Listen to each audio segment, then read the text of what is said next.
السلام عليكم ورحمة الله وبركاته. سبحان الله وبحمده، سبحان الله العظيم. ازيكم يا حبايبي؟ يا رب تكونوا بخير وصحة يا رب. النهاردة بإذن الله هنعمل عجة البيض.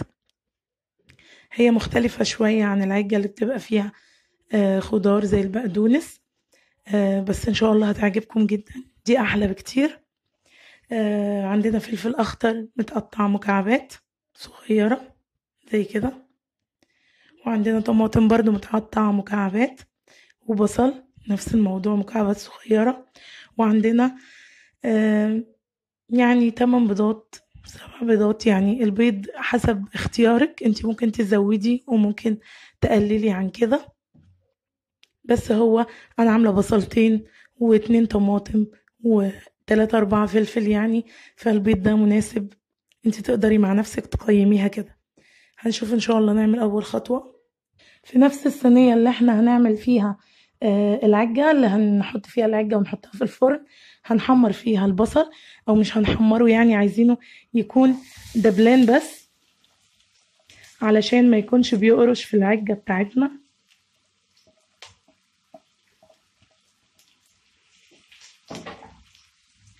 انتي هتتصوري ان البصل ده كتير، لا هو مش كتير. هو دلوقتي لما يدبل هتلاقي كميته قلت كتير.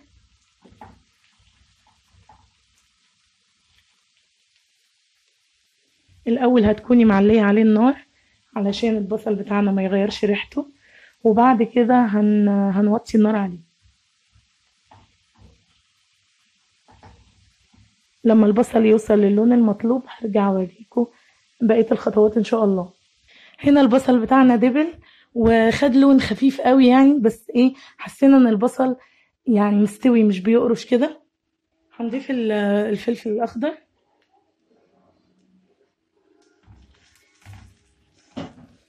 عشان هو كمان يدبل. بس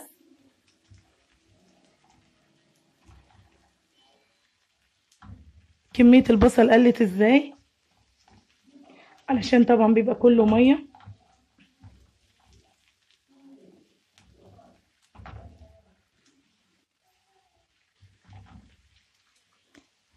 دقيقة واحدة بس على الفلفل.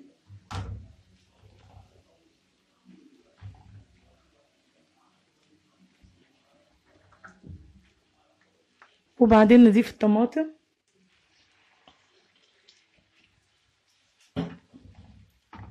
نعلي النار بقى.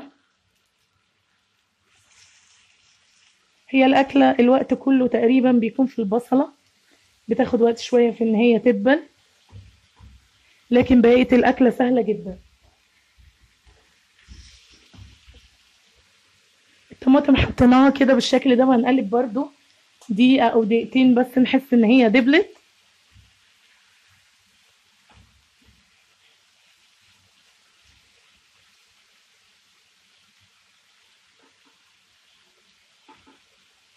هنزيد دلوقتي البهار بتاعنا.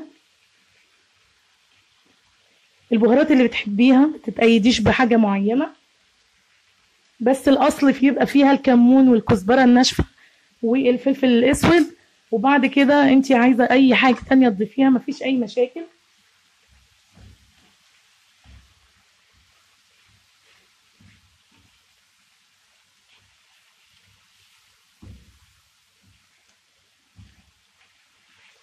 خلاص هو ده الاساس بتاعنا بقى، بتاع العجة اللي هيتضاف بعد كده للبيض. بس طبعا مش هقدر اضيف ده للبيض وهو سخن، عشان البيض ما يستويش. هستنى بس يهدى شوية وبعد كده نضيفه ان شاء الله. هنا ده البيض بتاعي، هضربه مع الملح. حط الملح حسب الرغبة، طبعا ما تكتريش قوي علشان البيض ما بيحتاجش ملح كتير. هنضرب البيض كويس.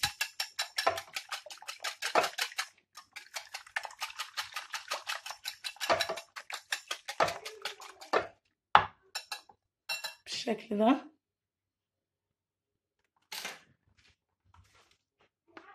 وبعدين هضيف البصل والخضار بتاعي.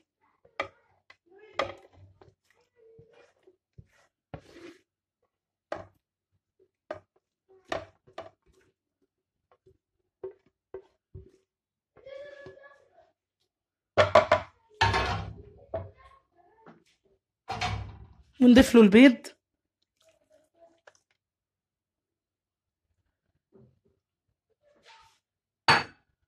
ونقلب. طبعا احنا ضايفين البهارات بتاعتنا فمش محتاجين اي بهار تاني. دي الصينية اللي عملنا فيها الخضار بتاعنا، هنحط عليها نقطة زيت صغيرة، ولازم لازم تكون على النار، تكون سخنة، لأن لو حطينا فيها البيض هيلزق. هتيجي تشيلي العجة من الصينية هتلاقيها لازقة في قعر الصينية، ونص العجة لزقت وما بقتش كويسة. كده هنا سخنة، لازم تنزليها تعمل الصوت ده، وبعد كده هتطفي النار على طول علشان هندخلها الفرن.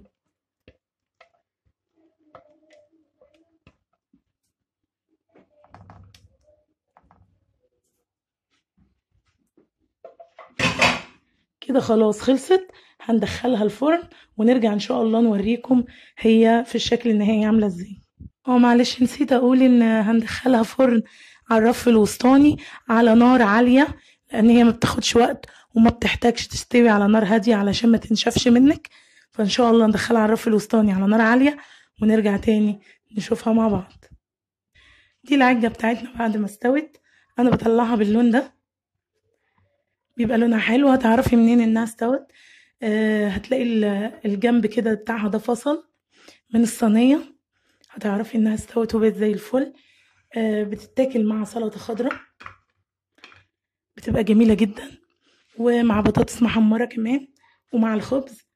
نشوف بس قطعة منها كده عشان نوريكم تحت.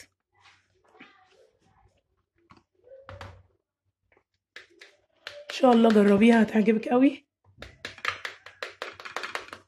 جديدة، لأن الأولاد ما بيحبوش، أوقات في أولاد كتير ما بيحبوش البقدونس والعجة اللي فيها بقدونس وكده.